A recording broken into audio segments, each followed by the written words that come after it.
Hi friends, welcome to our channel Markanti master. Friends, మనము మన జీవితంలో మనం కన్న వాళ్ళకి, విద్య నేర్పిన గురువులకు, మన తోబుట్టువులకు, మనతో పాటు ఉన్నటువంటి మన స్నేహితులందరికీ, బంధుమిత్రులందరికీ కూడా కృతజ్ఞతా భావంతో ఉన్నట్టయితే మన జీవితం అనేది సాఫీగా సాగుతుంది. అదేవిధంగా మన జీవితంలో మనం ఎంతో కొంత నేర్చుకోవడానికి వీలవుతుంది. దాని గురించి చెప్పేదే ఈ వీడియో. ఇక ఆలస్యం చేయకుండా మనం వీడియోలోకి వెళ్ళిపోతాం. పూర్వము ఒక గ్రామంలో ఒక బిచ్చగాని వద్దకు ఒక ధనవంతుడైనటువంటి వ్యక్తి వెళ్తాడు. వెళ్ళి, ఏమయ్యా, నువ్వు ఇలా బిచ్చం పడుకోవడానికి నీకు నాముషిగా లేదా? నీకు సిగ్గు అనిపించడం లేదా? ఏదైనా పని చేసుకోవచ్చు కదా అని అడుగుతాడు. అప్పుడు ఆ బిచ్చగాడు ఇలా అంటాడు, అయ్యగారు, మిమ్మల్ని చూస్తే మీరు చాలా ధనవంతుల్లా ఉన్నారు, బాగా డబ్బున్న వ్యక్తిగా ఉన్నారు. నేను లాస్ట్ సంవత్సరం వరకు కూడా నేను వేరే ఉద్యోగం చేసేవాడిని, కానీ కొన్ని కారణాల వల్ల నా ఉద్యోగం పోయింది. అప్పటి నుండి కూడా నేను ఉద్యోగం కోసం ప్రయత్నిస్తూనే ఉన్నాను, కానీ నాకు ఎక్కడ ఉద్యోగం లేదు. మీరు ఏదైనా దారి చూపించండి అని. వెంటనే ఆ డబ్బున్న వ్యక్తి అంటాడు, నీకు సహాయం చేయాలని నాకు కూడా ఉంది, కానీ ఉద్యోగం కాదు, మరో రకంగా నేను నీకు సహాయం చేస్తానని చెప్తాడు.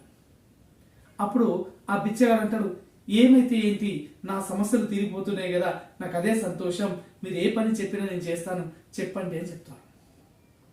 అప్పుడు ఆ డబ్బున్న వ్యక్తి అంటాడు, నాకు కొన్ని వేల ఎకరాల భూమి ఉంది, దానిలో రకరకాల పంటలు పండుతాయి, వాటిని నీవు మార్కెట్లోకి పంపిణీ చేసి ఆ వచ్చిన లాభంలో నాకు వాటా ఇస్తే సరిపోతుంది అని చెప్తాడు.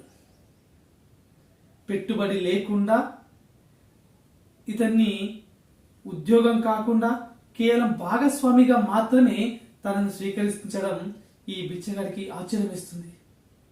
అయినా సరే, మీరు ఏ పని చెప్పినా నేను చేస్తాను, ఆ ధాన్యాన్ని నేను మార్కెట్లోకి అమ్మి వచ్చిన ధనంలో మీ వాటా మీకు ఇస్తాను అని చెప్పడం జరుగుతుంది. చెప్పినటువంటి ఆ బిచ్చగాడికి మరొక డౌట్ వస్తుంది, మరి లాభం అన్నారు కదా, లాభంలో వాటా అన్నారు కదా, నేను మీకు ఎంత ఇవ్వాలి? మీకు 90% నాకు 10%, లేదా మీకు 95% నాకు 5%, ఏ విధంగా ఇవ్వాలని ఆ డబ్బున్న వ్యక్తికి అడుగుతాడు. అప్పుడు ఆ డబ్బున్న వ్యక్తి, లేదు, నీకు 90% నువ్వు తీసుకో, నాకు ఆ 10% మాత్రం ఇవ్వు అని చెప్పేసి చెప్పడం జరుగుతుంది. ఆశ్చర్యపోతాడు. కానీ వాళ్ళు అనుకున్నట్టుగానే ఆ పనులన్నీ చకచక జరిగిపోతుంటాయి. కొన్ని రోజుల్లోనే ఆ బిచ్చగాని వద్దకు వేలల్లో డబ్బు జమ అవుతూ ఉంటుంది. ఆ వేలు కాస్త లక్షలుగా మారిపోతుంది. ఏ రోజుకు ఆ రోజు అతని 10% వాటాను ఆ డబ్బున్న వ్యక్తికి ఇచ్చేస్తున్నాడు ఈ బిచ్చగాడు. ఆ బిచ్చగాని వద్దకు లక్షలు, కోట్లలో కూడా డబ్బు జమ అవుతుంది. అప్పుడు అతనిలో కాస్త అహంకారం పెరుగుతుంది. ఇక్కడ కష్టపడుతున్నది నేను, ఈ డబ్బును సంపాదిస్తున్నది నేను, మరి అతనికి ఆ 10% ఇలా ఎందుకు ఇవ్వాలి అనేటువంటి అహంకారం అతనిలో వస్తుంది. ఖరీదైన వస్త్రాలు, ఇంటి నుండి షాప్కు రావడం కోసం ఒక వాహనాన్ని తీసుకున్నాడు, మెడలో బంగారు గొలుసులు. వీటన్నింటిని చూసేసరికి అతనిలో అహంకారం మరింత రెట్టింపు అయిపోయింది. లేదు, ఆ డబ్బున్న వ్యక్తికి ఇక పైన వాటా ఇవ్వవలసిన అవసరం లేదు, ఎందుకంటే కష్టపడుతున్న నేను, అతను ఏ రోజైనా ఈ షాప్కి వచ్చారా? లేదు కదా అని అనుకుంటుంటారు. అతను అనుకుంటున్నప్పుడే ఆ వ్యక్తి దగ్గరికి, ఆ బిచ్చగాని వద్దకి డబ్బున్న వ్యక్తి వచ్చేసి తన వాటా అడుగుతాడు. అప్పుడు ఆ బిచ్చగాడు, కొత్తగా డబ్బు వచ్చి చేరినటువంటి ఆ పాత బిచ్చగాడు ఏమని చెప్తాడంటే, నీవు కష్టపడతలేవు, కష్టపడుతున్నంతా నేనే, కాబట్టి 100% లాభం నాదే, నీకు లాభంలో వాటా ఇవ్వాల్సిన అవసరం లేదని చెప్పేస్తాడు. ఒక్కసారి ఆలోచించండి. ఆ డబ్బున్నటువంటి వ్యక్తి ప్లేస్లో, అతని స్థానంలో గనక మనం ఉంటే మనం ఏ విధంగా రియాక్ట్ అవుతాం, ఏ విధంగా మనం మాట్లాడుతాం? ఆ డబ్బున్న వ్యక్తి భగవంతుడు, దేవుడు. ఆ బిచ్చగాడే మనమందరం. బిచ్చంగా ఇచ్చినటువంటి ఆ భూమి జీవితం.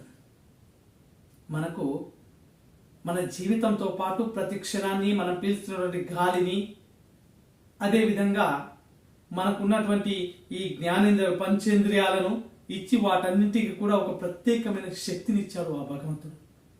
అంతేకాకుండా